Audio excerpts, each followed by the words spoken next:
Pessoal, voltamos e, bom, inciso 11, vamos começar a tratar das inviolabilidades. Dois incisos que fazem parte desse nosso bate-papo, dois incisos importantíssimos. Está aqui o 11, iniciando o bate-papo sobre a inviolabilidade domiciliar, trazendo que a casa é asilo inviolável do indivíduo, ninguém nela podendo penetrar sem consentimento do morador, salvo em caso de flagrante delito ou desastre, ou para prestar socorro, ou durante o dia, por determinação judicial. O primeiro dado que a gente desenvolve aqui é o conceito de casa. Conceito de casa, tá? É importante lembrar que casa não é apenas a sua residência. Casa, no âmbito do direito constitucional, é muito mais amplo que apenas uma residência. E aí eu queria muito que você já pegasse aí a sua caneta e anotasse um valor muito importante sobre o que devemos entender sobre casa. Casa é todo e qualquer compartimento habitável, desde que seja privado, cuja a necessidade de se pedir autorização para ingresso. Todo e qualquer compartimento habitável, desde que privado, não nos interessa se temporário ou permanente, inclusive ambientes de habitação coletiva ou onde se exerce atividade profissional. Tá? Então são dados bem importantes, porque perceba, quando eu falo de permanente ou temporário, a ideia aqui é evidenciar, por exemplo, temporário, um quarto de hotel, um quarto de pousada, você consegue enxergar aqui com muita tranquilidade que são ambientes habitáveis e privados. Ninguém ingressa sem a sua autorização. Permanente, aí a gente leva em consideração a sua própria residência. E quando falo, inclusive, de ambientes onde se exerce atividade laborativa, atividade profissional, poderíamos também concluir escritórios, consultórios, onde a atividade profissional é exercida, locais habitáveis e privados, e haja a necessidade de autorização para ingresso. Então, casa tem uma proteção, ou uma semântica muito maior do que apenas uma residência, e a proteção aqui se encontra. Só que quando lendo esse nosso inciso 11, a gente percebe que ninguém pode penetrar sem consentimento do morador, salvo em alguns casos. Então, a primeira exceção é justamente quando há o consentimento do morador. Se há o consentimento do morador, não há que se falar em violação. E aí as outras informações, flagrante delito, desastre, prestação de socorro e durante o dia por determinação judicial. Vamos fazer, então, as nossas anotações no que tange a inviolabilidade domiciliar. Inciso 11, inviolabilidade domiciliar. Tá? As exceções, a violação, o flagrante delito,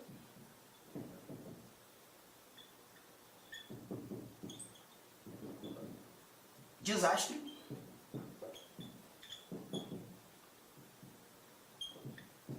prestação de socorro e a ordem judicial. Flagrante delito, né? Temos um crime ocorrendo naquele determinado momento. Há o crime sendo ali praticado em estado de flagrância. Então a ideia é, posso entrar. E não haverá nenhum tipo de violação nesse cenário. Né? Uma perseguição que está acontecendo e aquele agente policial ou aqueles policiais estão em perseguição, o indivíduo entra em sua residência, o ingresso é a ideia do flagrante. O desastre, a prestação de socorro, nesses três primeiros casos, importante nós lembrarmos que o ingresso ele pode acontecer em qualquer horário, seja de dia, seja à noite. Todavia, quando tratando da ordem judicial, aqui a gente visualiza a própria Constituição determinando durante o dia. E aí um cuidado que você tem que ter. Né? A gente usou por muito tempo, né, duas teorias que definiam o que deveríamos entender como dia. Né? Primeiro, a teoria objetiva, que sintetizava um horário de início e um horário de fim. Entendíamos como das 6 às 18. E quando digo entendíamos, digo a doutrina assim apontava, né? Das 6 às 18. Essa recomendação ela muda a partir da lei, da alteração da lei de abuso de autoridade, que definiu expressamente os horários específicos de início de dia e de fim. Hoje, o nosso entendimento deve ser dia como das 5 às 21 horas. Das 5 às 21 horas. Se assim não for citado, das 5 às 21, das 5 às 20h59. Mas você vai perceber com clareza que, nesse caso, há um apontamento legal estabelecendo efetivamente o que é durante o dia. Então, das 6 às 18 eu esqueço. Na realidade, a doutrina trazia esse horário justamente pela falta de uma informação prevista expressamente em lei. Hoje, a gente já afasta a doutrina pela aplicação de algo expresso em lei. Tá? E ainda quando não existia esse valor expresso, nós também encontrávamos uma teoria subjetiva, né? Muito usada em julgados, o próprio Supremo Tribunal Federal, entendendo o dia como da aurora ao crepúsculo. Em outras palavras, buscando ser um pouco mais informal, enquanto existir a luz do sol. Mas hoje é isso que você vai guardar. Tudo bem? Um outro ponto importante, e é uma orientação do Supremo, é a ideia do flagrante delito. Né? O cuidado que a gente tem que ter é que quando o flagrante delito é configurado e há o ingresso em casa, né, alheia, a ideia é justamente, e é uma exigência do Supremo, por orientação jurisprudencial, aqueles agentes policiais, quando frente à autoridade policial, a posteriori ao ingresso, eles justifiquem por escrito os motivos pelos quais entraram. Há uma exigência hoje jurisprudencial que essa justificativa seja feita sob pena de nulidade da prisão.